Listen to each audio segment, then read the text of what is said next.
વારંવાર મુદ્દત લંબાવવામાં આવી રહી છે। ફરી એકવાર કસ્બા વિરાવળ નવસારી રોડ પર આવેલા પૂર્ણા નદીના બ્રિજને 13 જાન્યુઆરી 2026 સુધી ભારે વાહનોની અવરજવર માટે બંધ કરવામાં આવ્યો। સલામતીના ભાગરૂપે બ્રિજ ભારે વાહનો, એસટી બસો તેમજ તમામ હેવી વ્હીકલ, મોટર વ્હીકલ માટે અવરજવર માટે પ્રતિબંધિત કરવામાં આવ્યો છે। પણ એ માર્ગની ઉપરથી પસાર થતા વાહન ચાલકો વારંવાર ગટર તોડી રહ્યા છે, છતાં પણ કોઈ પગલાં લેવામાં આવતા નથી।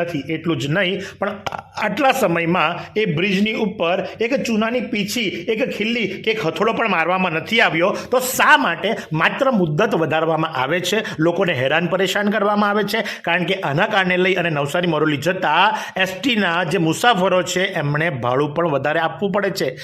રિક્ષામાં જતાને કોઈ વાંધો નથી, પ્રાઇવેટ વાહનોમાં જતાને કોઈ વાંધો નથી, પણ સામાન્ય પ્રજા કે જે એસટીમાં જાય છે એને કેટલી તકલીફ પડે છે એ તો વિચારો। માત્ર મુદ્દત લંબાવવાથી શું થશે?